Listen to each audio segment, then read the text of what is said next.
कांड 9। ਇਹ ਤਖਾਣ ਘਰੋਂ ਨਿਕਲ ਕੇ ਬਨਸਪਤੀ ਕਿੰਨੀ ਚੰਗੀ ਲੱਗ ਰਹੀ ਸੀ। ਇਹ ਰੁੱਖ ਕਿਸ ਦੇ ਹੁਕਮ ਵਿੱਚ ਹਰੇ ਚੋਗੇ ਪਾਈ ਖੜੇ ਸਨ। ਇਹ ਜੜ੍ਹਾਂ ਦੀਆਂ ਲੁਕੀਆਂ ਇੱਛਾਵਾਂ ਪੱਤਿਆਂ ਦੇ ਹਰੇਪਣ ਨੂੰ ਕਿਸ ਦੀ ਅੱਖ ਲਈ ਬਿਖੇਰ ਰਹੀਆਂ ਸਨ। ਕਈ ਦਿਨਾਂ ਤੋਂ ਪਤਝੜ ਦੇ ਪੱਤੇ ਬਹੁਤ ਘੱਟ ਦਿਸਣ ਲੱਗ ਪਏ ਸਨ। ਉਹਨਾਂ ਦੀ ਜਗ੍ਹਾ ਟਾਹਣੀਆਂ ਤੇ ਫੁੱਟ ਦੀਆਂ ਕਰੂੰਬਲਾਂ ਦਿਸਣ ਲੱਗ ਪਈਆਂ ਸਨ। ਮਰਦਾਨੇ ਨੇ ਅੱਜ ਸਾਰੀਆਂ ਛਾਵਾਂ ਉਹਨਾਂ ਕਰੂੰਬਲਾਂ ਦੀਆਂ ਹੀ ਮਾਣੀਆਂ। ਫਿਰ ਵੀ ਛੱਡਣ ਤੇ ਵਿਛੜਨ ਦੇ ਸੋਗੀ ਪਰਛਾਵੇਂ ਸਾਰਾ ਦਿਨ ਨਾਲ ਚੱਲਦੇ ਰਹੇ। ਤਿੱਖੀ ਧੁੱਪ ਵਿੱਚ ਤੇਜ਼ੀ ਨਾਲ ਕਰੂੰਬਲਾਂ ਦੇ ਰੰਗ ਹਰੇ ਪੱਤਿਆਂ ਵਿੱਚ ਤਬਦੀਲ ਹੁੰਦੇ ਦਿਸਦੇ ਰਹੇ। ਬੀਆਬਾਨਾਂ ਵਿੱਚ ਕੱਚੇ ਪੱਕੇ ਫਲ ਖਾ ਕੇ ਜੋ ਪਿੰਡਾ ਆਕੜ ਗਿਆ ਸੀ ਹੁਣ ਨਰਮ ਪੈਣਾ ਸ਼ੁਰੂ ਹੋਇਆ। 3 ਪਹਿਰਾਂ ਦਾ ਰਸਤਾ ਪਿੱਛੇ ਪੈ ਗਿਆ ਸੀ। ਇਸ ਤਰ੍ਹਾਂ ਇਕੱਲਾ ਉਹ ਕਦੇ ਸੁਲਤਾਨਪੁਰ ਵੱਲ ਵੀ ਨਿਕਲਿਆ ਸੀ, ਪਰ ਉਦੋਂ ਉਹ ਸਾਈਂ ਵੱਲ ਜਾ ਰਿਹਾ ਸੀ। ਅੱਜ ਸਾਈਂ ਦੇ ਪਿੰਡ ਵੱਲ ਜਾਣਾ ਪੈ ਰਿਹਾ ਸੀ। ਤੁਰਨ ਵੇਲੇ ਤੱਕ ਮਲਕ ਭਾਗੋ ਦੇ ਇਹ ਸੁਨੇਹੇ ਆਉਣ ਲੱਗ ਪਏ ਸਨ। ਆਉਣਾ ਹੈ ਜਾਂ ਨਹੀਂ? ਵਿਹੜੇ ਵਿੱਚ ਵੀ ਬਾਬੇ ਦੇ ਆਲੇ ਦੁਆਲੇ ਬੈਠੇ ਲੋਕ ਸੰਗਤ ਨਹੀਂ ਸਨ। ਦਿਨ ਦੇ ਪਹਿਲੇ ਪਹਿਰ ਉਹ ਇਸੇ ਕਰਕੇ ਕੁਝ ਵੀ ਨਾ ਹੋਣ ਦੀ ਕੋਮਲ ਕਲਪਨਾ ਵਿੱਚ ਸੋਚਦਾ ਰਿਹਾ। ਰਸਤੇ ਵਿੱਚ ਉਹਨੇ ਇੱਕ ਵਾਰ ਰਬਾਬ ਵਜਾਈ। ਰਾਹੀ ਉਡੀਕਦੇ ਰਹੇ ਇੰਨੇ ਸੁਰੀਲੇ ਸੁਰਾਂ ਵਿੱਚ ਰੰਗ ਭਰਨ ਲਈ ਕੋਈ ਆਵਾਜ਼ ਸੁਣੇਗੀ, ਪਰ ਹਮੇਸ਼ਾ ਸਾਜ਼ ਵੱਜ ਕੇ ਹੀ ਚੁੱਪ ਹੋ ਜਾਂਦਾ। ਅਜਿਹੇ ਵੇਲੇ ਹੀ ਇੱਕ ਉਦਾਸ ਮਦਾਰੀ ਮਿਲਿਆ। ਉਹਦਾ ਬਾਂਦਰ ਭੱਜ ਗਿਆ ਸੀ। ਉਹ ਆਪ ਹੀ ਬੋਲੀ ਜਾ ਰਿਹਾ ਸੀ, ਉਹਨੇ ਕਿਸੇ ਕੋਲ ਨਹੀਂ ਨੱਚਣਾ, ਪਰ ਅੱਗੇ ਮਦਾਰੀਆਂ ਦਾ ਪਿੰਡ ਏ, ਉਹਨਾਂ ਨੱਚਣ ਲਾ ਲੈਣਾ। ਉਹ ਭੱਜ ਗਏ ਬਾਂਦਰ ਦਾ ਸਮਾਨ ਪੋਟਲੀਆਂ ਚੋਂ ਕੱਢ ਵਿਖਾਉਂਦਾ ਰਿਹਾ। ਇਹ ਸਾਰੇ ਬਾਂਦਰ ਦੇ ਪਹਿਰਾਵੇ ਸਨ। ਇਹਨਾਂ ਵਿੱਚ ਬਾਂਦਰ ਦੇ ਖਾਣ ਲਈ ਕੁਝ ਵੀ ਨਹੀਂ ਸੀ। ਫਿਰ ਮਦਾਰੀ ਵੀ ਕਿਸੇ ਟੋਲੇ ਵਿੱਚ ਗੁੰਮ ਗਿਆ। ਪਹਿਲੀ ਰਾਤ ਉਹਨੇ ਪਿੰਡ ਦੇ ਜਿਸ ਘਰ ਵਿੱਚ ਕੱਟੀ, ਉੱਥੇ ਕਈ ਮਹੀਨਿਆਂ ਪਹਿਲਾਂ ਉਹ ਕੀਰਤਨ ਕਰਕੇ ਗਏ ਸਨ। ਪੀਰਾਂ ਦੇ ਵਜੰਤਰੀ ਆਏ ਨੇ। ਗਲੀਆਂ ਵਿੱਚ ਇਹ ਸੁਣਦੀਆਂ ਆਵਾਜ਼ਾਂ ਪੂਰੇ ਦਿਨ ਦੀ ਥਕਾਵਟ ਉਤਾਰ ਰਹੀਆਂ ਸਨ। ਇੱਕ ਪਿੰਡ ਲੰਘਦਿਆਂ ਬਾਬੇ ਦੇ ਵਿਆਹ ਵਾਲਾ ਦਿਨ ਯਾਦ ਆ ਗਿਆ। ਜੈਰਾਮ ਆ ਨਹੀਂ ਸੀ ਸਕਿਆ। ਬੀਬੀ ਨਾਨਕੀ ਦੇ ਚਿਹਰੇ ਉੱਤੇ ਉਡੀਕ ਸੀ। ਬੀਬੀ ਨਾਨਕੀ ਦੇ ਸੁਰੀਲੇ ਸ਼ਗਨਾਂ ਦੇ ਗੀਤ ਸੁਣ ਰਹੇ ਸਨ। ਲਾੜਾ ਬਣਿਆ ਬਾਬਾ ਕਦੇ ਰਾਈ ਘੁਮਾਰ ਕੋਲ ਜਾਂਦਾ, ਕਦੇ ਭੰਗੀ ਕੋਲ। ਪਿੱਛੇ ਲਾਲੂ ਚਾਚੇ ਦੀਆਂ ਟੋਕਾਂ ਸੁਣਦੀਆਂ। ਜੰਝ ਸਾਹਮਣੇ ਮਰਦਾਨੇ ਦੇ ਗਾਏ ਲੋਕ ਗੀਤਾਂ ਨਾਲ ਪੱਖੋਂ ਕੀ ਧੀਆਂ ਕੁੜੀਆਂ ਝੂਮ ਉੱਠੀਆਂ ਸਨ। ਇਹ ਪਿੰਡ ਵੀ ਲੰਘ ਗਿਆ ਸੀ। ਅੱਗੇ ਦੂਰ ਤੱਕ ਕੱਟੀਆਂ ਫਸਲਾਂ ਨਾਲ ਸੁੰਨੇ ਹੋਏ ਖੇਤ ਸਨ, ਜਿੱਥੇ ਵੀ ਭੁਲੇਖਾ ਪਾਉਣ ਲਈ ਡਰ ਨਾ ਗੱਡਿਆ ਸੀ। ਉਹ ਉੱਥੇ ਹੀ ਝੁਕ ਗਿਆ ਸੀ। ਝੁਕਦੇ ਡਰਨਿਆਂ ਦੇ ਮੂੰਹ ਮਿੱਟੀ ਨਾਲ ਜਾ ਲੱਗੇ ਸਨ। ਲਾਲੋ ਦੇ ਵਿਹੜੇ ਵਿੱਚ ਵੀ ਉਹ ਲੋਕ ਡਰਨਿਆਂ ਵਰਗੇ ਹੀ ਸਨ। ਸੰਵਾਦ ਵੇਲੇ ਬੜੇ ਡਰਾਉਣੇ ਜਾਪਦੇ ਸਨ। ਜਦੋਂ ਤੱਕ ਇਹਨਾਂ ਦੇ ਸਿਰ ਵੀ ਡਰਨਿਆਂ ਵਾਂਗ ਧਰਤੀ ਨੂੰ ਨਹੀਂ ਛੂੰਹਦੇ, ਇਹ ਡਰਾਉਣੇ ਹੀ ਦਿਸਣਗੇ। ਸੋਚਦਿਆਂ 1.5 ਪਹਿਰ ਲੰਘ ਗਿਆ ਸੀ। ਸੁੰਨਸਾਨ ਜਗ੍ਹਾ ਸੀ, ਕੋਈ ਰਸਤਾ ਨਹੀਂ ਸੀ ਦਿਸਦਾ। ਇਕੱਲਾ ਖੂਹ ਕਿਸੇ ਜਾਤ ਦੀ ਉਡੀਕ ਵਿੱਚ ਦਿਸਿਆ। ਉਹਦੇ ਕੋਲ ਡੋਲ ਤੇ ਲੱਜ ਵੀ ਨਹੀਂ ਸੀ। ਉਹਨੇ ਥੋੜ੍ਹੀ ਦੇਰ ਬੈਠ ਕੇ ਰਬਾਬ ਵਜਾਈ। ਕਈ ਲੋਕ ਆਵਾਜ਼ ਸੁਣ ਕੇ ਉਹਦੇ ਕੋਲੋਂ ਦੀ ਲੰਘੇ। ਆਪਣੇ ਘਰ ਵਾਲੇ ਖੂਹ ਦੀ ਯਾਦ ਆਈ। ਪੂਰੇ ਪਰਿਵਾਰ ਦੇ ਚਿਹਰੇ ਇੱਕ ਕਰਕੇ ਚੇਤੇ ਵਿੱਚ ਦੀ ਲੰਘੇ। ਸਜਾਦੇ ਰਜਾਦੇ ਲਈ ਕਿੰਨੀ ਉੱਚੀ ਮਣ ਚਾਹੀਦੀ। ਉਹਦੀ ਕਲਪਨਾ ਦੀ ਉਚਾਈ ਉੱਪਰ ਉੱਠੀ, ਪਰ ਖੂਹ ਕੋਲ ਤਾਂ ਆਪਣਾ ਕੋਈ ਬਸਤਰ ਹੀ ਨਹੀਂ ਸੀ। ਨਾ ਮਣ ਸੀ ਤੇ ਨਾ ਪਾਣੀ ਕੱਢਣ ਲਈ ਬਾਲਟੀ ਸੀ। ਇੱਕ ਭਗਵਿਆਂ ਵਾਲਾ ਫਕੀਰ ਬਿਨਾਂ ਪੁੱਛਿਆਂ ਉਹਦੇ ਕੋਲ ਆਣ ਬੈਠਾ। ਕਿੱਧਰੋਂ ਆਏ ਹੋ? ਆਪਣੇ ਸਾਈਂ ਕੋਲੋਂ। ਕਿੱਧਰ ਜਾਣਾ? ਸਾਈਂ ਘਰ। ਉਹ ਬੁੱਢਾ ਹੌਲੀ ਜਿਹੇ ਉੱਠਿਆ। ਮੁੱਦਤਾਂ ਬਾਅਦ ਕੋਈ ਮਿਲਿਆ ਸੀ ਜਿਸ ਦੇ ਦੋਵੇਂ ਪਾਸੇ ਸਾਈਂ ਸੀ। ਉਹ ਚਿਹਰਾ ਬਿਨਾਂ ਕਿਸੇ ਰਸਤੇ ਤੋਂ ਦਰਖਤਾਂ ਵਿੱਚ ਗੁੰਮ ਹੋ ਗਿਆ। ਮਰਦਾਨਾ ਕਾਫੀ ਦੇਰ ਉਸ ਖੂਹ ਕੋਲ ਬੈਠਾ ਰਿਹਾ। ਮੁੜ ਕੇ ਨਾ ਕੋਈ ਲੰਘਿਆ ਤੇ ਨਾ ਹੀ ਨੇੜਿਓਂ ਕੋਈ ਆਵਾਜ਼ ਆਈ। ਸ਼ਾਇਦ ਉਹ ਅਸਲੀ ਰਸਤੇ ਤੋਂ ਥੋੜ੍ਹਾ ਪਾਸੇ ਹਟ ਗਿਆ ਸੀ, ਪਰ ਫਿਰ ਵੀ ਉਹ ਬਹੁਤ ਦੇਰ ਤੱਕ ਸੋਚਦਾ ਰਿਹਾ ਇਹ ਖੂਹ ਮੈਨੂੰ ਵਾਰ-ਵਾਰ ਕੀ ਦੱਸਣਾ ਚਾਹੁੰਦੇ ਨੇ? ਰਸਤਿਆਂ ਦੇ ਰਿਵਾਜੀ ਸੁਭਾਅ ਦੇ ਜਾਣੇ ਪਛਾਣੇ ਮੋੜ ਦਿਸਣ ਲੱਗ ਪਏ ਸਨ। ਉੱਚੀ ਪੱਗ ਡੰਡੀ ਉੱਪਰੋਂ ਤਲਵੰਡੀ ਦਿਸਣ ਲੱਗ ਪਿਆ ਸੀ। ਹਾਲੇ 2 ਕੋ ਵਾਟ ਬਾਕੀ ਸੀ। ਪੌਣਾ ਪਹਿਰ ਹੋਰ ਤੁਰਨਾ ਪੈਣਾ ਸੀ ਤੇ ਇਸ ਪਗਡੰਡੀ ਨੇ ਹਾਲੇ ਇੱਕ ਵਾਰ ਡੂੰਘੀ ਨਿਵਾਣ ਵਿੱਚ ਉਤਰਨਾ ਸੀ, ਜਿੱਥੋਂ ਇੱਕ ਵਾਰ ਫਿਰ ਤਲਵੰਡੀ ਨੇ ਦਿਸਣੋਂ ਹਟ ਜਾਣਾ ਸੀ। ਅੱਜ ਸਾਰਾ ਦਿਨ ਉਹਨੇ ਚੱਲਦਾ ਪਾਣੀ ਹੀ ਪੀਤਾ ਸੀ। ਵਗਦੇ ਪਾਣੀਆਂ ਨੂੰ ਨਿੱਘ ਦਿੰਦੀ ਧੁੱਪ ਤੇ ਉੱਠਦੇ ਕੋਸੇ-ਕੋਸੇ ਬੁਲਬੁਲੇ ਕਈ ਵਾਰ ਉਹਦੀਆਂ ਹਥੇਲੀਆਂ ਉੱਪਰ ਤੁਰਦੇ ਦਿਸਦੇ। ਚੱਲਦੇ ਪਾਣੀ ਨਾਲ ਜਾਤ ਦੀ ਆਵਾਜ਼ ਖੁਸ਼ਕ ਹੋ ਜਾਂਦੀ ਹੈ। ਤਾਂ ਹੀ ਕੁਰਬਲ-ਕੁਰਬਲ ਕਰਦੇ ਪਾਣੀ ਨੇ ਬੁੱਕਾਂ ਵਿੱਚ ਆ ਕੇ ਕੋਈ ਆਵਾਜ਼ ਨਹੀਂ ਸੀ ਕੀਤੀ। ਕਿੰਨੀ ਦੇਰ ਉਹ ਚੱਲਦੇ ਪਾਣੀ ਦੀਆਂ ਕੂਲਾਂ ਕੋਲ ਬੈਠਾ ਰਿਹਾ। ਉੱਥੇ ਹੀ ਉਹਨੂੰ ਲਾਲੋ ਨਾਲ ਕੀਤੀਆਂ ਗੱਲਾਂ ਦੀ ਅਗਲੀ ਕੜੀ ਯਾਦ ਆਈ। ਮੈਂ ਤਾਂ ਸ਼ਬਦਾਂ ਦਾ ਭਾਰ ਗਾ ਕੇ ਉਤਾਰ ਲੈਂਦਾ ਹਾਂ, ਤੂੰ ਕਿਵੇਂ ਉਤਾਰਦਾ ਏ ਲਾਲੋ? ਇਹ ਕੰਮ ਮੈਂ ਕਿਰਤ ਨੂੰ ਸੌਂਪ ਦਿੰਦਾ ਹਾਂ। ਉਹ ਕਰਮ ਨੂੰ ਸੁਰਬੱਧ ਕਰਦੀ ਕਰਦੀ ਮੇਰੇ ਲਫ਼ਜ਼ਾਂ ਦਾ ਭਾਰ ਵੀ ਉਤਾਰ ਲੈਂਦੀ ਏ। ਕਿਤੇ ਗਿਆਨ ਬਿਲਕੁਲ ਸਾਦਾ ਜੀਵਨ ਤਾਂ ਨਹੀਂ, ਜਾਣ ਲੈਣਾ ਤੇ ਜਾਣ ਦੇਣਾ। ਕਿੰਨੀ ਦੇਰ ਉਹਦੇ ਸਾਹਮਣੇ ਲਾਲੋ ਦਾ ਕਿਰਤੀ ਚਿਹਰਾ ਆਉਂਦਾ ਰਿਹਾ। ਫਿਰ ਭਗੀਰਥ, ਮਨਮੁਖ ਤੇ ਫਿਰੰਦਾ ਯਾਦ ਆਉਣ ਲੱਗੇ। ਉਹ ਵੀ ਤਾਂ ਵਿਛੋੜੇ ਨੂੰ ਕੋਈ ਰੰਗ ਦੇ ਹੀ ਰਹੇ ਹੋਣਗੇ। ਆਖਰ ਮੁੜ ਤਾਂ ਸਾਈਂ ਦੇ ਪਿੰਡ ਵੱਲ ਹੀ ਰਿਹਾ ਸੀ। ਬਸ ਕਦੇ-ਕਦੇ ਲਾਲੋ ਦਾ ਗਹਿਰਾਈਆਂ ਵਿੱਚ ਉਤਰਿਆ ਚਿਹਰਾ ਉਹਨੂੰ ਕੰਬਣੀ ਛੇੜ ਦਿੰਦਾ। ਮੈਨੂੰ ਪਛਾਣ ਨਹੀਂ, ਝਲਕ ਚਾਹੀਦੀ ਏ ਗੁਰ ਭਾਈ। ਦੂਰ ਤੱਕ ਮਹਿਤਾ ਕਾਲੂ ਦੇ ਖੇਤ ਦਿਸਣ ਲੱਗ ਪਏ ਸਨ। ਰਾਏ ਬੁਲਾਰ ਦੀ ਅੱਧੀ ਦਾਨ ਕੀਤੀ ਧਰਤੀ ਹਾਲੇ ਨਜ਼ਰਾਂ ਹੀ ਨਜ਼ਰਾਂ ਵਿੱਚ ਦਿਸੀ। ਕਿਤੇ ਕੋਈ ਵੰਡ ਦੀ ਨਿਸ਼ਾਨੀ ਨਹੀਂ ਸੀ ਦਿਸਦੀ। ਇਹ ਮਿੱਟੀ ਦਾ ਅਨੋਖਾ ਲੈਣ ਦੇਣ ਹੋਇਆ ਸੀ। ਜਿਸ ਨੇ ਦਿੱਤਾ ਉਸ ਤੋਂ ਛੁੱਟਿਆ ਨਹੀਂ ਸੀ, ਜਿਸ ਨੇ ਨਹੀਂ ਲਿਆ ਉਹਨੇ ਗਵਾਇਆ ਨਹੀਂ ਸੀ। ਇੱਕ ਦਹਿਲ ਭਰੀ ਚੇਤਾਵਨੀ ਜਿਹੜੀ ਸੈਦਪੁਰ ਤੋਂ ਚੱਲੀ ਸੀ, ਤਲਵੰਡੀ ਦੀਆਂ ਆਵਾਜ਼ਾਂ ਵਿੱਚ ਮੱਧਮ ਪੈਂਦੀ ਸੁਣੀ। ਜਗਾਵਾਂ ਨੇ ਨੁਹਾਰਾਂ ਪਕੜ ਲਈਆਂ ਸਨ। ਆਪਣੀ ਗਲੀ ਵਿੱਚ ਪੁੱਜਦਿਆਂ ਉਹਨੂੰ ਜਿਹੜੀਆਂ ਵੀ ਆਵਾਜ਼ਾਂ ਸੁਣੀਆਂ, ਉਹਨਾਂ ਵਿੱਚ ਕੋਈ ਅਣਜਾਣੀ ਨਹੀਂ ਸੀ। ਘਰ ਦਾ ਜਿੰਨਾ ਕੁ ਦਰਵਾਜ਼ਾ ਖੁੱਲ੍ਹਾ ਸੀ, ਉਹਦੇ ਵਿੱਚ ਮਾਂ ਦਾ ਹੀ ਚਿਹਰਾ ਦਿਸ ਸਕਦਾ ਸੀ। ਜਦੋਂ ਦਰਵਾਜ਼ਾ ਪੂਰਾ ਖੁੱਲ੍ਹਿਆ ਤਾਂ ਪੂਰੀ ਅੰਮੀ ਦਿਸੀ। ਪੈਰਾਂ ਵੱਲ ਝੁਕਦਿਆਂ ਤਵੀਤਾਂ ਦੀਆਂ ਆਵਾਜ਼ਾਂ ਆਈਆਂ। ਅੰਮੀ ਨੇ ਝੁਕਿਆ ਚਿਹਰਾ ਦੋਵੇਂ ਹੱਥਾਂ ਵਿੱਚ ਘੁੱਟ ਲਿਆ। ਪੁੱਤ, ਮੈਂ ਤੈਨੂੰ ਤਲਵੰਡੀ ਦਾ ਮਰਾਸੀ ਬਣਾ ਕੇ ਤੋਰਿਆ ਸੀ, ਤੂੰ ਤੇ ਫਕੀਰ ਬਣ ਕੇ ਆ ਗਿਆ। ਨਹੀਂ ਅੰਮੀ, ਤੂੰ ਗੌਰ ਨਾਲ ਵੇਖ ਤਾਂ ਸਹੀ, ਵੱਡੀਆਂ ਖੇਲਾਂ ਵਿੱਚ ਪੈ ਗਿਆ ਮੇਰਾ ਪੁੱਤ। ਮਾਮਾ ਨੂੰ ਫਕੀਰ ਨਹੀਂ, ਪੁੱਤਾਂ ਦਾ ਸਹਾਰਾ ਚਾਹੀਦਾ। ਅੰਮੀ ਉਸਦਾ ਚਿਹਰਾ ਨਹੀਂ ਸੀ ਛੱਡ ਰਹੀ। ਉਹ ਕੁਝ ਮਨਾ ਕੇ ਉਹਨੂੰ ਵੇਲ ਦੇਣਾ ਚਾਹੁੰਦੀ ਸੀ। ਉਹ ਗਲ ਵਿੱਚ ਪਏ ਤਵੀਤਾਂ ਕੌਡੀਆਂ ਨੂੰ ਇੱਕ-ਇੱਕ ਕਰਕੇ ਟੋਹਦੀ ਗਈ। ਮਰਾਸੀ ਦੇ ਗਲ ਵਿੱਚ ਮੰਗਣ ਲਈ ਕੱਪੜਾ ਹੁੰਦਾ ਏ। ਤੂੰ ਇਹ ਗਲ ਮਾਲਾ ਨਾਲ ਕਿਉਂ ਭਰੀ ਫਿਰਦਾ ਪੁੱਤ? ਇਹਨਾਂ ਵਿੱਚ ਢਿੱਡ ਲਈ ਕੁਝ ਨਹੀਂ ਹੈ। ਉਹ ਬੋਲੀ ਜਾ ਰਹੀ ਸੀ। ਮਰਦਾਨਿਆਂ, ਤੇਰੀ ਨਾਨੀ ਕਹਿੰਦੀ ਹੁੰਦੀ ਸੀ, ਭਟਕਿਆ ਮਰਾਸੀ ਹੀ ਫਕੀਰੀ ਵੱਲ ਤੁਰਦਾ। ਮਰਦਾਨਾ ਚਾਹੁੰਦਾ ਸੀ ਅੰਮੀ ਅਜਿਹੇ ਸਵਾਲਾਂ ਨੂੰ ਥੋੜ੍ਹੀ ਵਿੱਥ ਪਾ ਦੇਵੇ। ਉਹ ਤਾਂ ਅੰਮੀ ਦੇ ਸਾਹਮਣੇ ਸੀ, ਪਰ ਉਹਨੇ ਆਪਣੀ ਗੋਦੀ ਵੱਲ ਸਜਾਦੇ ਤੇ ਰਜਾਦੇ ਨੂੰ ਖਿੱਚ ਲਿਆ।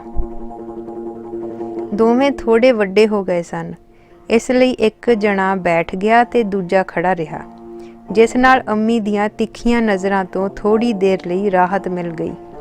ਅੱਬਾ ਨੇ ਵੀ ਇਹਦੇ ਨਾਲ ਦੇ ਮਿਲਦੇ ਜੁਲਦੇ ਨਹੋਰੇ ਮਾਰੇ ਸਨ, ਪਰ ਉਹਨੇ ਮਰਦਾਨੇ ਦੇ ਮੋਢੇ ਉੱਪਰੋਂ ਰਬਾਬ ਉਤਾਰ ਆਪਣੇ ਇੱਕ ਤਾਰੇ ਵਾਲੇ ਕੀਲੇ ਉੱਪਰ ਟੰਗ ਦਿੱਤੀ। ਜਦੋਂ ਉਹ ਸਾਜ਼ ਟੰਗ ਕੇ ਮੁੜਿਆ, ਉਦੋਂ ਤੱਕ ਉਹਦੀ ਜਗ੍ਹਾ ਅੱਲਾ ਰੱਖੀ ਬੇਗਮ ਆ ਖੜੀ ਸੀ। ਉਹਨੂੰ ਤਾਂ ਆਪਣੇ ਧੀਆਂ ਪੁੱਤਾਂ ਦਾ ਮੋਹ ਨਹੀਂ, ਤੂੰ ਤਾਂ ਸਾਰ ਲੈ ਲੈਂਦਾ। ਉਹ ਤਾਂ ਹੁਣ ਵੀ ਨਹੀਂ ਆਇਆ। ਉਹ ਬੇਦੀਆਂ ਦਾ ਪੁੱਤ ਏ, ਉਹਨੇ ਕਮਾਉਣ ਥੋੜ੍ਹੀ ਜਾਣਾ। ਉਹ ਥੋੜ੍ਹਾ ਹੋਰ ਨੇੜੇ ਹੋਈ। ਅੰਮੀ ਅੱਬਾ ਹੁਣ ਬੁੱਢੇ ਹੋ ਚੱਲੇ ਨੇ, ਅੰਮੀ ਤੋਂ ਕੀਰਨੇ ਨਹੀਂ ਪੈਂਦੇ। ਅੱਬਾ ਜਜ਼ਮਾਨਾਂ ਦੀਆਂ ਬੰਸਾਵਲੀਆਂ ਭੁੱਲਣ ਲੱਗ ਪਿਆ। ਉਹਨੇ ਮੁੱਦਤਾਂ ਬਾਅਦ ਉਹਦੇ ਹੱਥ ਉੱਤੇ ਹੱਥ ਰੱਖਿਆ। ਜਜ਼ਮਾਨਾਂ ਦੇ ਉਲਾਂਭੇ ਆਉਣ ਲੱਗ ਪਏ ਨੇ। ਜੇ ਆਪਣੀ ਔਲਾਦ ਪੀਰਾਂ ਫਕੀਰਾਂ ਨਾਲ ਫੇਰਨੀ ਏ ਤਾਂ ਸਾਡੀ ਜਜ਼ਮਾਨੀ ਛੱਡ ਦਿਓ। ਕੁਝ ਪਲਾਂ ਲਈ ਮਰਦਾਨੇ ਨੂੰ ਸਾਰਾ ਕੁਝ ਲੋੜੋਂ ਵੱਧ ਬੋਝਲ ਹੁੰਦਾ ਜਾਪਿਆ। ਉਹਨੇ ਨਜ਼ਰਾਂ ਨੂੰ ਆਪਣੀ ਮਰਜ਼ੀ ਦੀ ਯਾਦ ਚੇਤੇ ਕਰਾਈ। ਸੋਚਾਂ ਨੂੰ ਸੂਖਮਤਾ ਨਾ ਛੱਡਣ ਦਾ ਦਿਲਾਸਾ ਦਿੱਤਾ। ਜੋ ਸੁਣਿਆ ਤੇ ਸੁਣਾਇਆ ਜਾ ਰਿਹਾ ਸੀ ਉਹਦੇ ਵਿੱਚ ਆਪਣੇ ਆਪ ਨੂੰ ਦਰਸ਼ਕਾਂ ਦੀ ਕਤਾਰ ਵਿੱਚ ਬੈਠਣ ਲਈ ਪ੍ਰੇਰਿਆ। ਫਿਰ ਜਦੋਂ ਅਗਲੀ ਗੱਲ ਸੁਣੀ ਤਾਂ ਪਤਾ ਲੱਗਿਆ ਕਿ ਉਹ ਆਪਣੀ ਜਗ੍ਹਾ ਪਹੁੰਚ ਗਿਆ ਏ। ਘਰ ਦੇ ਐਨੇ ਦੁੱਖ ਦਲਿੱਦਰ ਸੁਣ ਕੇ ਤੈਨੂੰ ਹਾਲੇ ਵੀ ਸੋਗ ਨਹੀਂ ਚੜਿਆ? ਵੇਖ ਲੈ ਅੰਮੀ ਆਪਣੇ ਪੁੱਤ ਨੂੰ। ਬਹੂ ਬਹੁਤ ਹੋ ਗਿਆ, ਮੇਰੇ ਪੁੱਤ ਨੂੰ ਪਹਿਲਾਂ ਪਾਣੀ ਤਾਂ ਪਿਲਾ ਦਿਓ। ਸਜਾਦੇ ਹੱਥੋਂ ਪਾਣੀ ਫੜ ਅੰਮੀ ਫਿਰ ਸਾਹਮਣੇ ਆਈ। ਮੈਂ ਵੀ ਵੇਖਾਂ ਤੇਰੀ ਨਾਨੀ ਕਿਉਂ ਕਹਿੰਦੀ ਸੀ ਕਿ ਮਰਾਸੀ ਦੀ ਫਕੀਰੀ ਕਈ ਜਨਮਾਂ ਦੇ ਸਰਾਪ ਤੋਂ ਬਾਅਦ ਆਉਂਦੀ ਏ। ਇੰਨੇ ਲੰਬੇ ਸਰਾਪ ਤੋਂ ਅੱਲਾ ਰੱਖੀ ਰੋਣ ਲੱਗ ਪਈ। ਦੋਵੇਂ ਬੱਚੇ ਮਰਦਾਨੇ ਨੂੰ ਛੱਡ ਮਾਂ ਕੋਲ ਜਾ ਖੜੇ ਸਨ। ਇਸ ਛੋਟੇ ਜਿਹੇ ਘਰ ਦੇ ਨਿੱਕੇ ਜਿਹੇ ਵਿਹੜੇ ਵਿੱਚ ਇਹ ਚੱਲਦੀਆਂ ਗੱਲਾਂ ਇੰਨੀਆਂ ਲੰਬੀਆਂ ਹੋ ਗਈਆਂ ਕਿ ਧੁੱਪ ਦੇ ਜਾਣ ਦਾ ਵੀ ਪਤਾ ਨਹੀਂ ਲੱਗਾ। ਕਈ ਵਾਰ ਮਰਦਾਨੇ ਦੇ ਕੋਲ ਪਈ ਪੰਡੋਕਲੀ ਅੰਦਰ ਸਜਾਦਾ ਰਜਾਦਾ ਝੁੱਕ ਕੇ ਵੇਖਣ ਦੀ ਕੋਸ਼ਿਸ਼ ਕਰਦੇ।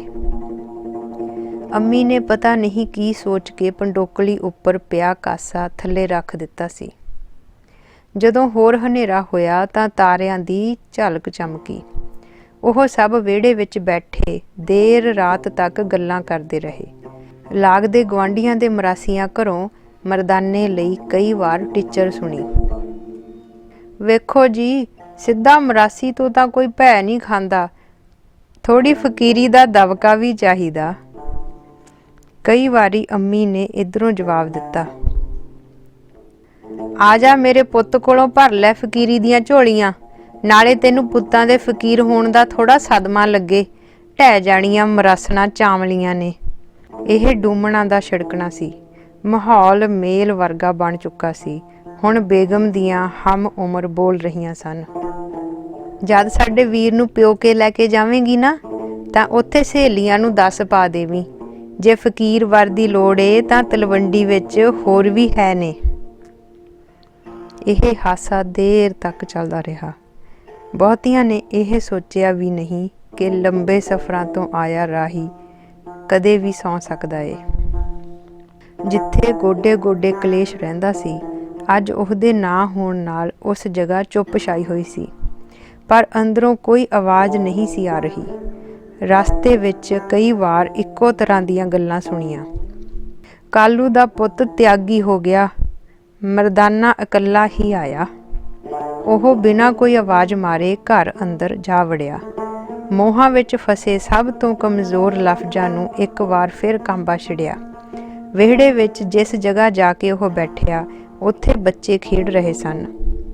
ਤ੍ਰਿਪਤਾ ਦੇ ਆਉਣ ਨਾਲ ਉਹਨੇ ਉੱਠ ਕੇ ਪੈਰੀ ਹੱਥ ਲਾਇਆ। ਕੁਝ ਦੇਰ ਘਰ ਵਿੱਚ ਇੰਤਜ਼ਾਰ ਰਿਹਾ ਕਿ ਸ਼ਾਇਦ ਨਾਨਕ ਵੀ ਆਉਣ ਹੀ ਵਾਲਾ ਹੋਵੇਗਾ। ਅਜਿਹੇ ਵੇਲੇ ਉਹ ਅਕਸਰ ਪਿੱਛੋਂ ਹੀ ਆਉਂਦਾ ਸੀ। ਲੰਬੇ ਇੰਤਜ਼ਾਰ ਤੋਂ ਬਾਅਦ ਤ੍ਰਿਪਤਾ ਮਰਦਾਨੇ ਵੱਲ ਵੇਖਦੀ ਧੀਮੀ ਆਵਾਜ਼ ਵਿੱਚ ਬੋਲੀ, ਕਿਹੋ ਜਿਹੇ ਪਹਿਰਾਵੇ ਵਿੱਚ ਛੱਡ ਕੇ ਆਇਆ ਉਹਨੂੰ? ਕਈ ਰੰਗ ਸਨ ਮਾਤਾ। ਖਾਣ ਵੇਲੇ ਹੁਣ ਵੀ ਕਾਸਾ ਨੇੜੇ ਹੀ ਰੱਖਦਾ? ਉਹਦਾ ਉੱਪਰ ਚੁੱਪ ਵਿੱਚੋਂ ਨਿਕਲਿਆ। ਸ੍ਰੀ ਚੰਦ ਤੇ ਲਖਮੀ ਦਾਸ ਉਹਦੀ ਗੋਦੀ ਵਿੱਚ ਆ ਬੈਠੇ ਸਨ। ਸੁਲਤਾਨਪੁਰ ਇਕੱਠੇ ਰਹਿੰਦਿਆਂ ਉਹ ਤਾਇਆ ਬਣ ਗਿਆ ਸੀ। ਕਦੇ ਕਦੇ ਤ੍ਰਿਪਤਾ ਵੱਲ ਵੇਖ ਉਹ ਉਹਨਾਂ ਦੇ ਸਿਰ ਪਲੋਸਦਾ। ਜਦੋਂ ਸਾਜ਼ ਵੱਜਦਾ ਉਦੋਂ ਤਾਂ ਕਦੇ ਬੱਚਿਆਂ ਨੂੰ ਪੁੱਛਦਾ ਹੀ ਹੋਵੇਗਾ। ਖਾਲੀ ਖਾਲੀ ਅੱਖਾਂ ਨਾਲ ਸੁਲੱਖਣੀ ਅੱਗੇ ਆਈ। ਤੁਸੀਂ ਆਪਣੇ ਜਿੰਨੀ ਅਕਲ ਤਾਂ ਉਹਨੂੰ ਦੇ ਦਿੰਦੇ, ਤੁਹਾਡੇ ਵਾਂਗ ਉਹ ਵੀ ਬੱਚਿਆਂ ਨੂੰ ਮਿਲ ਜਾਂਦੇ। ਥੋੜ੍ਹੀ ਦੇਰ ਬਾਅਦ ਫਿਰ ਮਾਤਾ ਦੀ ਆਵਾਜ਼ ਆਈ। ਨਾਨਕੀ ਨੂੰ ਵੀ ਕਦੇ ਸੁੱਖ ਸੁਨੇਹਾ ਦੇ ਦਿੱਤਾ ਸੀ। ਭੈਣ ਤਾਂ ਆਪਣੇ ਕੋਲ ਲੈ ਗਈ ਸੀ। ਦੋਵੇਂ ਮਤਾ ਪਕਾ ਕੇ ਛੱਡ ਆਏ। ਕਦੇ ਸੋਚਿਆ ਉਹਦੇ ਬਾਰੇ? ਆਈ ਸੀ, ਰੋ ਰੋ ਕੇ ਯਾਦ ਕਰਦੀ ਰਹੀ। ਮੇਰਾ ਵੀਰ ਅਰਸ਼ਾਂ ਦਾ ਏ। ਤ੍ਰਿਪ ਤ੍ਰਿਪ ਚੋਂਦੇ ਅਥਰੂਆਂ ਨਾਲ ਮਾਤਾ ਅੱਜ ਬੋਲਦੀ ਗਈ। ਕਦੇ ਕਦੇ ਸੰਤਰੇਣ ਆਉਂਦਾ, ਮਹਿਤਾ ਕਾਲੂ ਦੀ ਦੇਹਲੀ ਉੱਤੇ ਅਲੱਖ ਨਰੰਜਨ ਕਹਿ ਕੇ ਹੱਸਦਾ ਲੰਘ ਜਾਂਦਾ। ਸਿਰਫ ਰਾਏ ਬੁਲਾਰ ਦੇ ਘਰੋਂ ਗਜਾ ਕਰਦਾ। ਸ਼ਿਵਰਾਤਰੀ ਵਾਲੇ ਦਿਨ ਵੀ ਇੱਧਰ ਨਹੀਂ ਆਇਆ। ਈਦ ਵਾਲੇ ਦਿਨ ਮਸਜਿਦ 'ਤੇ ਖੜਾ ਇੱਧਰ ਤੇਰੇ ਦੋਸਤ ਦੇ ਘਰ ਵੱਲ ਇਸ਼ਾਰੇ ਕਰਦਾ ਹੱਸਦਾ ਰਿਹਾ। ਅੱਜ ਕੱਲ੍ਹ ਇੱਕ ਤਾਰੇ ਨਾਲ ਗਾਉਣ ਵੀ ਲੱਗ ਪਿਆ। ਵੇ ਮਰਦਾਨਿਆਂ, ਤੁਸੀਂ ਸਾਨੂੰ ਵੀ ਕੋਈ ਦਿਲ ਦੀ ਗੱਲ ਦੱਸ ਦਿਆ ਕਰੋ। ਇਸ ਵਾਰੀ ਪਿੰਡ ਵਾਂਗ ਸ਼ੁਰੂ ਨਹੀਂ ਸੀ ਹੋਇਆ। ਰਾਏ ਬੁਲਾਰ ਬੁੱਢਾ ਹੋ ਗਿਆ ਸੀ। ਖੋਖਰਾਂ ਆਪਣੀਆਂ ਗੋਲੀਆਂ ਨਾਲ ਸੱਜ ਧੱਜ ਕੇ ਘੁੰਮਦੀ ਨਹੀਂ ਦਿਸੀ। ਰੁਕਮਦੀਨ ਤੇ ਹਰਦਿਆਲ ਪ੍ਰੋਹਤ ਦੇ ਬੋਲ ਧੀਮੇ ਪੈ ਚੁੱਕੇ ਸਨ। ਦੌਲਤਾਂ ਦਾ ਚਿਹਰਾ ਝੁਰੜੀਆਂ ਨਾਲ ਬੁਣਿਆ ਗਿਆ ਸੀ। ਮਹਿਤਾ ਕਾਲੂ ਪਹਿਲਾਂ ਵਾਂਗ ਲੋੜੋਂ ਜ਼ਿਆਦਾ ਹੁਕਮ ਦਿੰਦਾ ਨਹੀਂ ਸੁਣਿਆ। ਭੱਟੀਆਂ ਦੇ ਘਰੋਂ ਨਵੇਂ ਚਿਹਰਿਆਂ ਦੀ ਨੁਹਾਰ ਦਿਸਣ ਲੱਗ ਪਈ ਸੀ। ਇਸ ਵਾਰੀ ਭੰਗੀ ਵੀ ਨਹੀਂ ਸੀ ਦਿਸਿਆ। ਫਿਰ ਵੀ ਇਹ ਤਲਵੰਡੀ ਅੰਦਰੋਂ ਕੁਝ ਖਿੱਚ ਰਿਹਾ ਸੀ ਜੋ ਹਾਲੇ ਵੀ ਉਹਨੇ ਅੰਦਰ ਸਾਂਭ ਰੱਖਿਆ ਸੀ। ਉਹ ਬਾਬੇ ਦੇ ਘਰੋਂ ਉਦੋਂ ਤੁਰਿਆ ਸੀ ਜਦੋਂ ਉਹਨੂੰ ਯਕੀਨ ਹੋ ਗਿਆ ਸੀ ਕਿ ਹੁਣ ਉਹ ਉਵੇਂ ਹੀ ਜਾ ਸਕਦਾ ਹੈ ਜਿਵੇਂ ਉਹ ਆਇਆ ਸੀ। ਫਿਰ ਵੀ ਯਾਦ ਯਾਤਰਾ ਉੱਤੇ ਨਿਕਲ ਪਈ ਸੀ। ਅੱਜ ਸਵੇਰੇ ਉਹਨੇ ਆਪਣੇ ਘਰ ਵਾਲੀ ਮਸਜਿਦ ਤੇ ਮੰਦਰ ਵਿਚਕਾਰ ਬੈਠ ਕੇ ਗਾਇਆ ਸੀ। ਸੰਗੀਤ ਨਾਲ ਵੈਰਾਗ ਨੂੰ ਸਿੰਗਾਰਦੀਆਂ ਧੁਨਾਂ ਕਈ ਵਾਰ ਘਰ ਦੀਆਂ ਕੱਚੀਆਂ ਕੰਧਾਂ ਨਾਲ ਟਕਰਾ ਵਾਪਸ ਉਹਦੇ ਕੋਲ ਪਰਤੀਆਂ। ਕਦੇ ਕਦੇ ਅੱਲਾ ਰੱਖੀ ਉਸੇ ਕੰਧ ਉੱਪਰੋਂ ਝਾਤ ਮਾਰ ਲੈਂਦੀ। ਉਹਦੇ ਢਿੱਲੇ ਢਿੱਲੇ ਬੁੱਲ੍ਹਾਂ ਤੇ ਰਾਂਗਲੀ ਦਾਤਣ ਦਾ ਰੰਗ ਪਛਾਣ ਵਿੱਚ ਆ ਰਿਹਾ ਸੀ। ਉਸੇ ਵੇਲੇ ਰਾਏ ਬੁਲਾਰ ਦਾ ਨੌਕਰ ਨੱਥੂ ਸੁਨੇਹਾ ਲੈ ਕੇ ਆ ਗਿਆ। ਦੇਰ ਤੱਕ ਉਹ ਸਫ਼ਰਾਂ ਦੀਆਂ ਯਾਦਾਂ ਸੁਣਦਾ ਰਿਹਾ। ਰਾਏ ਬੁਲਾਰ ਥੋੜ੍ਹੀ ਦੇਰ ਬਾਅਦ ਫਿਰ ਕਹਿੰਦਾ, ਹੋਰ ਸੁਣਾ ਕੋਈ ਸਾਈਂ ਦੀ ਗੱਲ। ਵਾਪਸੀ ਤੇ ਮਰਦਾਨੇ ਨੇ ਕਈ ਵਾਰ ਸੋਚਿਆ, ਜੇ ਗੱਲ ਐਨੀ ਹੀ ਹੈ ਤਾਂ ਮੈਂ ਕਿਉਂ ਹਜ਼ਾਰਾਂ ਧੁਨਾਂ ਰਾਹੀਂ ਸਾਈਂ ਨੂੰ ਪੁੱਛਦਾ ਥੱਕ ਜਾਂਦਾ ਹਾਂ। ਉਹਨੇ ਕਈ ਵਾਰ ਰਾਏ ਬੁਲਾਰ ਦੇ ਬਿਰਧ ਚਿਹਰੇ ਵੱਲ ਵੇਖਿਆ ਵੀ ਸੀ। ਉਹ ਹੈਰਾਨ ਸੀ ਕਿ ਰਾਏ ਬੁਲਾਰ ਨੇ ਇੱਕ ਵਾਰ ਵੀ ਉਹਨੂੰ ਗਾ ਕੇ ਸੁਣਾ ਨਹੀਂ ਸੀ ਕਿਹਾ। ਫਿਰ ਵੀ ਰਾਏ ਬੁਲਾਰ ਦੇ ਘਰੋਂ ਨਿਕਲਦਿਆਂ ਮਰਦਾਨੇ ਨੂੰ ਬੰਧਨਾਂ ਦੀ ਉਹੋ ਜਿਹੀ ਨੇਸਤੀ ਨੇ ਨਹੀਂ ਘੇਰਿਆ ਜਿਹੋ ਜਿਹੀ ਮਹਿਤਾ ਕਾਲੂ ਤੇ ਆਪਣੇ ਘਰੋਂ ਨਿਕਲਦਿਆਂ ਘੇਰਿਆ ਸੀ। ਉਹਨੇ ਲੰਬੇ ਕਦਮੀ ਪਿੰਡ ਦਾ ਚੱਕਰ ਲਾਇਆ। ਕਾਰੀਗਰਾਂ ਦੀ ਗਲੀ ਵਿੱਚ ਲੋਕੀ ਕੰਮ ਤੇ ਲੱਗੇ ਹੋਏ ਸਨ। ਕੱਲ੍ਹ ਜੋ ਭਾਂਡੇ ਧੁੱਪ ਸੇਕ ਰਹੇ ਸਨ, ਅੱਜ ਅੱਗ ਵਿੱਚ ਜਾਣ ਦੀ ਤਿਆਰੀ ਵਿੱਚ ਸਨ। ਕੀ ਇਸ ਵਾਰੀ ਤਲਵੰਡੀ ਤੋਂ ਵਾਪਸੀ ਵੇਲੇ ਇਹੋ ਜਿਹੀ ਕੋਈ ਪਰਖ ਉਹਨੂੰ ਉਡੀਕ ਰਹੀ ਸੀ? ਉਹਨੇ ਸਿਜਦੇ ਵਰਗੀ ਹਲੀਮੀ ਵਿੱਚ ਝੁਕ ਝੁਕ ਕੇ ਬੱਚਿਆਂ ਵਾਂਗ ਗੁਲਾਬੀ ਰੰਗ ਦੇ ਭਾਂਡਿਆਂ ਵੱਲ ਵੇਖਿਆ।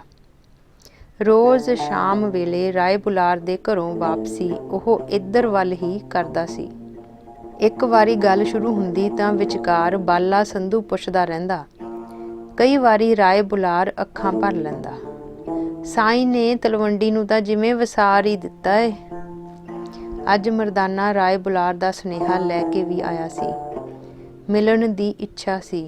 ਅਸਮਾਨ ਵੱਲ ਵੇਖਿਆ ਤਾਂ ਪੰਛੀ ਆਪਣੇ ਬੱਚਿਆਂ ਦੇ ਘਰ ਵੱਲ ਜਾ ਰਹੇ ਸਨ। ਕੁਝ ਦਿਨ ਪਹਿਲਾਂ ਅੱਲਾ ਰੱਖੀ ਨੇ ਵੀ ਸਫ਼ਰਾਂ ਦੀਆਂ ਯਾਦਾਂ ਬਾਰੇ ਡਰ ਸਵਾਲ ਕੀਤੇ ਸਨ। ਰੋਜ਼ ਰਾਤ ਨੂੰ ਜਦੋਂ ਗਾਉਂਦੀਆਂ ਟੂਮਣੀਆਂ ਬਹਿਸ ਪੈਂਦੀਆਂ ਤਾਂ ਬੇਗਮ ਅਕਸਰ ਵਿੱਚ ਹੀ ਬੋਲ ਪੈਂਦੀ ਸੀ, ਵਿਛੋੜੇ ਨਾਲੋਂ ਬੁਰਾ ਤਾਂ ਨਹੀਂ ਇਹ। ਕਦੇ ਕਦੇ ਉਹ ਮਰਦਾਨੇ ਵੱਲ ਵੇਖ ਕੇ ਵੀ ਟਿੱਚਰ ਕਰ ਦਿੰਦੀ, ਡੂਮਣਾ ਦਾ ਸਤਸੰਗ ਏ, ਤੁਸੀਂ ਕਿਹੜੇ ਭੁੱਲੇ ਹੋਇਓ। ਤਲਵੰਡੀ ਬਹੁਤ ਪਿੱਛੇ ਰਹਿ ਗਿਆ ਸੀ। ਇੱਕ ਵਾਰ ਪਿੱਠ ਪਿੱਛੋਂ ਛਾਤੀ ਉੱਪਰ ਆਈ ਰਵਾਬ ਉਹਨੇ ਮੁੜ ਕੇ ਛਾਤੀ ਨਾਲ ਹੀ ਲਾ ਰੱਖੀ। ਅੱਬਾ ਤੋਂ ਬਿਨਾਂ ਸਾਰਾ ਟੱਬਰ ਉਹਨੂੰ ਪਿੰਡ ਤੋਂ ਬਾਹਰ ਤੱਕ ਛੱਡਣ ਆਇਆ। ਬਦਰਾ ਡਬਲੀ ਵਜਾ ਕਿਸੇ ਘਰ ਅੱਗੇ ਕਸੀਦੇ ਤੇ ਵੇਲਾਂ ਪੜ੍ਹਦਾ ਉਦੋਂ ਤੱਕ ਸੁਣਦਾ ਰਿਹਾ ਜਦੋਂ ਤੱਕ ਉਹ ਸਭ ਵਾਪਸ ਨਾ ਮੁੜ ਗਏ। ਇਸ ਵਾਰੀ ਨਾਲ ਤੁਰਦਿਆਂ ਅੰਮੀ ਨੇ ਜਾਣ ਲਿਆ ਸੀ ਕਿ ਵਿਛੋੜਾ ਬਹੁਤ ਲੰਬਾ ਪੈਣ ਵਾਲਾ ਏ। ਇਸ ਤੋਂ ਪਹਿਲਾਂ ਕਿ ਅੰਮੀ ਕੁਝ ਕਵੇ, ਉਹਨੇ ਪੂਰੇ ਟੱਬਰ ਵੱਲ ਵੇਖ ਕੇ ਕਿਹਾ, ਚਲੋ ਤੁਸੀਂ ਪਿੰਡ ਵੱਲ ਮੁੜ ਜਾਓ। ਉਹ ਇਕੱਲਾ ਰਹਿ ਗਿਆ ਸੀ। ਥੋੜ੍ਹੀ ਦੇਰ ਬਾਅਦ ਅੱਬਾ ਦੀ ਆਵਾਜ਼ ਵੀ ਸੁਣਨੋਂ ਹਟ ਗਈ, ਪਰ ਡਬਲੀ ਕਾਫੀ ਦੂਰ ਤੱਕ ਸੁਣਦੀ ਰਹੀ। ਪੂਰੇ ਦਿਨ ਉਹਨੇ ਭਿੱਜ ਕੇ ਧਰਤੀ ਦੇ ਤਲ ਤੇ ਬਦਲਦੇ ਰੰਗ ਵੇਖੇ। ਉਹਨੇ ਮਿੱਟੀ ਦੇ ਆਪਣੇ ਹੀ ਰੰਗਾਂ ਨੂੰ ਧੁੱਪ ਸੇਕਦੀ ਆਪਣੀ ਨੁਹਾਰ ਵੱਲ ਮੁੜਦਿਆਂ ਤੱਕਿਆ। ਇਹਨਾਂ ਰੰਗਾਂ ਦੇ ਭੇਤਾਂ ਵਿੱਚ ਕਈ ਵਾਰੀ ਆਪਣੇ ਕਦਮਾਂ ਉੱਤੇ ਨਜ਼ਰ ਪਈ। ਹੁਣੇ ਜਿਸ ਪਿੰਡ ਕੋਲੋਂ ਉਹ ਲੰਘਿਆ ਸੀ, ਉਸ ਦੇ ਬਾਹਰ ਇੱਕ ਬਿਰਧ ਇਕੱਲਾ ਖੜਾ ਸੀ। ਜਾਪਦਾ ਸੀ ਉਹ ਕੋਈ ਸੁਨੇਹਾ ਦੇਣਾ ਚਾਹੁੰਦਾ, ਪਰ ਆਸੇ-ਪਾਸੇ ਕੋਈ ਨਜ਼ਰ ਨਹੀਂ ਸੀ ਆ ਰਿਹਾ। ਅੱਜ ਤਲਵੰਡੀ ਤੋਂ ਬਾਹਰ ਨਿਕਲਦਿਆਂ ਦੌਲਤਾਂ ਵੀ ਉਹਨੂੰ ਇੱਦਾਂ ਹੀ ਉਡੀਕਦੀ ਖੜੀ ਮਿਲੀ ਸੀ। ਉਹਦੀਆਂ ਅੱਖਾਂ ਗਿੱਲੀਆਂ ਸਨ। ਉਹਨੇ ਆਪਣੀਆਂ ਬਾਹਾਂ ਉਹਦੇ ਮੋਢਿਆਂ ਉੱਤੇ ਰੱਖ ਕਿਹਾ ਸੀ, ਤੁਹਾਡੀਆਂ ਦੋਵਾਂ ਦੀਆਂ ਮਾਵਾਂ ਤੁਹਾਤੋਂ ਦੁਖੀ ਨੇ। ਉਹਨੇ ਅੰਮੀ ਦੇ ਆਉਣ ਤੋਂ ਪਹਿਲਾਂ ਆਪਣੀ ਗੱਲ ਮੁਕਾ ਦਿੱਤੀ ਸੀ। ਪੂਰਾ ਦਿਨ ਮਾਸੀ ਦੀ ਯਾਦ ਨਾਲ ਇਸ ਆਵਾਜ਼ ਦੀ ਚੀਸ ਸੁਣਦੀ ਰਹੀ। ਇਸੇ ਲਈ ਜਿੰਨੀ ਦੇਰ ਪਰਛਾਵੇਂ ਰਹੇ, ਉਹ ਆਪਣੇ ਮੂੰਹ ਦੀ ਛਾਂ ਤੋਂ ਰਬਾਬ ਦੂਰ ਨਹੀਂ ਰੱਖ ਸਕਿਆ।